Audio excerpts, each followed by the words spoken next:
Good evening there, YouTube. This is Chuck again, and as you can tell, I'm coming to you from my living room, and I told myself I wasn't going to film any more videos here, but here I am. And what I'm going to talk about today is today, for some reason or other, I put this shirt on. And as the day grew on, I thought about the story behind this shirt, and I thought it might make an interesting story to share with y'all. And so first of all, let me show you the shirt. I'll back around here and tilt this down so that you can see it. Now, I didn't buy this shirt. My wife actually did the embroidery on it. And she has a pretty high dollar embroidery sewing machine. And, but it didn't really make it for me. And let me tell you the story. And I've told you in other videos that I started getting interested in the whole Bigfoot subject in about 2011 or so. In 2013, June of 2013, I was appointed as a field investigator, a volunteer field investigator for the BFRO, which is the Bigfoot Field Researchers Organization, and I'm still doing that. Now it's been almost 10 years later, and I'm still doing that. But one day in late 2014, I believe it was, just out of the blue, I got a phone call from a guy named John. And John had just moved to town. He was originally from Wisconsin. And the reason why he moved here is because he had seen that this was a hot spot, if you will, for Bigfoot activity, that there's quite a bit of stuff on the BFRO.net website about this area. And so that's why he chose to kind of retire here. Well, John was in his 60s, and he'd been asking around town if anybody knew anybody that was a Bigfooter, and eventually he bumped into somebody who knew me, who gave him my name and phone number, and so he just called me one day out of the blue and said, "Hey, I want to be involved in this." So I met with John a couple of times, and we went and had coffee. And a couple of times when I was going up on the hill for the day, I'd give him a call, and he'd ride up there with me. I still had my Jeep at the time. And so anyway, he was real interested in the subject matter. My wife got a brand new sewing machine that did embroidery. And so I said, so she was looking for projects to figure out how to work the machine. And so she had this shirt. It didn't have any embroidery on it at the time, but at the time I had a little more weight on me, and I couldn't wear this shirt. I was a little too heavy. And so I said, well, why don't you make this and I'll give it to John. He'll get a kick out of that. And so she did. She went ahead and embroidered the saying on the shirt, and I gave it to John. And John was just overjoyed. He just thought that was the coolest thing. And so anyway, I was still working and teaching at the college. And so a group of the BFRO folks were camping up on top of the Mogollon Rim, north and east of here. And I went up there, and I camped a couple nights with them. There's a couple of female researchers. And and I had to teach a class. So I came back to town so I could teach my class. And after I got done, it was a morning class, and I was home and I was eating lunch, and my phone rings. And it's these two female researchers, and they are absolutely as excited could be. And they had gone to check out another area that we knew, a place that we'd nicknamed Spooky Camp because of some of the activity that's happened over there. None of us have ever camped there. I've never camped there. I've always kind of wanted to. But anyway, they went over there, and there's a closed-off Forest Service road, and there's a gate there. And they parked their vehicle at the gate, and they went walking down this closed-off Forest Service road. And all of a sudden, they were getting bushes shaking and thumping and noises on both sides of them. And so it concerned them, and they turned around and headed back toward their vehicle. And an individual, obviously that we know now, would have been a Sasquatch. There was one on each side of them, and they paralleled them back. And my guess, it was probably just young males playing with the girls. And anyway, they got back to their vehicle, and they laid out some granola bars and stuff as a gift, and then they left. Well, as soon as they got to a place where they had cell signal, they called me up, and they had me on speakerphone, and they're both just all excited as heck to tell me about this encounter they had. And so I told them, I said, well, I'll go back up there. I'm done teaching my class. I'm free. I'm not doing anything. So anyway, as soon as I hung up the phone, I called John, and he lived on the way. And I said, hey, are you doing anything? He said, no. And I said, well, I'll come pick you up. We're going to go up on the rim. Well, where are we going? I'll tell you when we get there. So I swung by John's place, and he had a little park model in an RV park out east of town here a little bit, in another little town called Star Valley. And so I stopped and picked him up, and we went jetting up there, and we met with these two researchers, and they both had to leave and head back home. So they were in the process of breaking camp. So they, once more, very excited, they told me all about what had happened and told me where it was at. And so John and I went over there. Well, they were driving a side-by-side, a Razor. And when we got over there, I was trying to figure out where their tracks were. And I found a set of tracks, and they looked like they were going where they had described that I was supposed to go. So I followed this set of tracks, and we got down into a big meadow, and it was about as wide as a football field, probably a mile or better long. Grass about 12 inches high, just a beautiful place. And driving down this two-track down this meadow, we came upon a large gut pile laying right in the middle of the road. And I got out and looked at it, and here's an elk leg laying right next to it. Well, it was the first day of archery elk season, so at first I didn't think much of it. It was very fresh.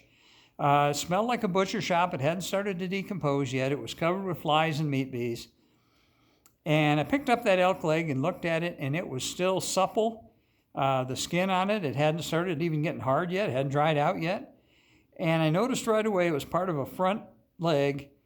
And I noticed that there was no saw marks, no hatchet marks, no knife marks, no tool marks of any kind, and also no teeth marks, no claw marks. It had literally been pulled apart and had not been twisted. And boy, that got my attention right away. Well, my friend John, he's looking at all this too. And he walks over a little ways away and he says, Chuck, come here, look at this. And we went over there, and here was the hide off the torso. Now, no head, no neck, no legs, the hair off the torso, spread out, laying hair side down. It was ripped right up the middle of the belly, like you'd tear a piece of paper. Once again, no tool marks at all. No evidence of a knife or anything else being used. That really, really got my attention. So we went back and looked at the gut pile. And I didn't dig it apart, and I'm no expert on such things. But I didn't see lungs, I didn't see a heart, and I didn't see the liver.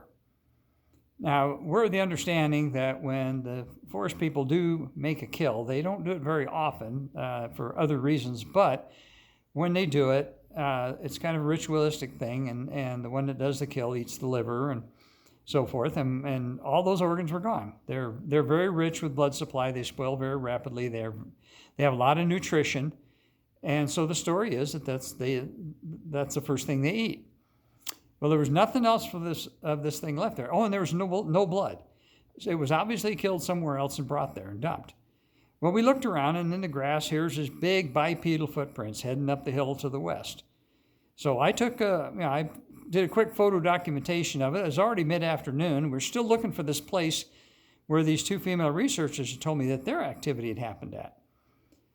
But so I snapped a bunch of pictures right quick, and John is absolutely amazed. We have in our line of endeavor, we have what we call aha moments, where something happens and you say to yourself, aha, that could not be anything else. Well, ladies and gentlemen, there's nothing I know of that can tear apart an adult elk in the way that this was torn apart. I mean, it was literally ripped apart, and there was no evidence of tool use of any kind on it. And so we went back to where we thought maybe we'd made our mistake. We found where we'd made our mistake, and we found the gate closed across the road with the road closed sign that they had told me about. And so we went down about 100 feet down this road closed. There was a log across the road, and they said that's where they left the granola bars. They left 4 of them. There was nothing there. So I crawled over the log, went down a little bit further, looking for wrappers or anything like that. Didn't find anything. So I came back. I realized it's going to run way more than 10 minutes because it's a long story. But anyway, I came back, and underneath the log on the backside where I couldn't see it was a wrapper off of one of these granola bars. It wasn't opened the way we open it. It was torn side to side, not end to end like we would open it. And so I still have it. I should have brought it in so I could show it to you in this video, but I carry it in the van to show people. But anyway, so that was, once more, that was a second aha moment for John.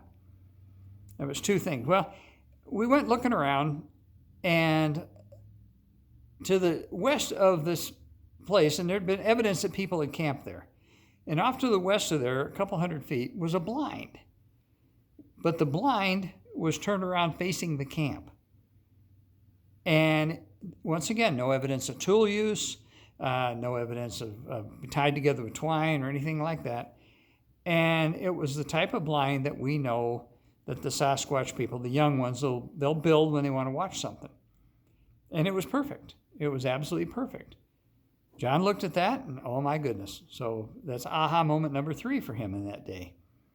So I wanted to go back and get my camera and take pictures of it. I wasn't carrying my camera. My Jeep was 100 yards away. So I walked back to my Jeep, and while I was there was a big dead pine tree right next to it.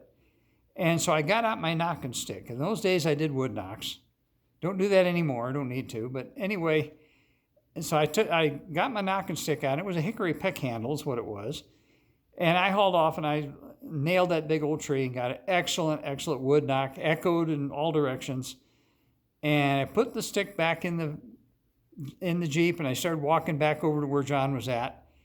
And I got a return knock from the west. Right after that, I got a return knock from the south. And right after that, I got a return knock from the north. It wasn't an echo. They were spaced out far enough. No possible way. It's 3:30 in the afternoon. I get 3 return wood knocks at this place we call Spooky Camp. Okay, well, that was aha moment number 4. So we went back and we photo documented all the blind from all different directions and how it was built. And it was built the way that we know the forest people build stuff. And so anyway, John was just over the moon. I took him up there and I showed him stuff, and he'd never seen anything like that before. Years before, when he was a young man, he'd had what he thought was an encounter up in Wisconsin. He'd been at a lake, and he'd had rocks thrown over his head into the lake, big rocks. And so that was his first encounter. But these were aha moments. We had 4 aha moments. And so took John back home, and he was just as excited as heck. And he had a significant other, and he was telling her about it, and she didn't quite share his enthusiasm for the subject. But he was just absolutely flabbergasted. He'd never seen anything like it. It was pretty cool, I got to tell you. The whole thing was pretty cool. In the thumbnail for this video, I'm going to put a picture of the elk leg. I've got a picture of the elk leg here on my phone. But anyway, about 2 months later, I get a call from her, and she's crying. John had a massive heart attack, and he died. I knew he had heart trouble. I knew he was not the healthiest guy in the world. He was a bit overweight. But I got to thinking about it, and all of John's life, he'd been interested in that subject matter, and he wanted to have that moment. And although he never got to see one, he had 4 aha moments in about a 3-hour period on one afternoon, and that was on September 11th, 2015. I'll never forget it. And I was able to help John facilitate to have his aha moments before he had his untimely death. He died at 67.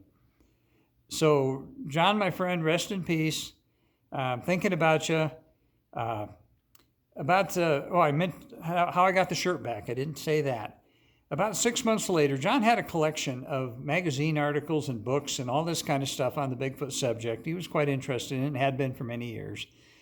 I happened to run into his widow, for lack of a better term, I'll call her his widow. I ran into her in the store, and she asked me. She said, "Would you like John's collection of Bigfoot stuff?" And I said, "Sure, I'll take that." So I went out to her house, and she gave me all his stuff, and she gave me this shirt. And I don't think she knew that I had originally given the shirt to him, and that she was just giving it back to me. Well, since then, I've lost weight. I can wear it again, and I don't know why, but for some reason or other, I dug it out and wore it today, and it reminded me of John and reminded me of this story, and I thought I'd share it with you, and I thought you might enjoy it too. So, as I always say, love each other, be good to each other. It's a wonderful life. Think nice thoughts about John. He was really interested in the subject, and we'll talk to you again on the next one. And for now, it'll be peace out.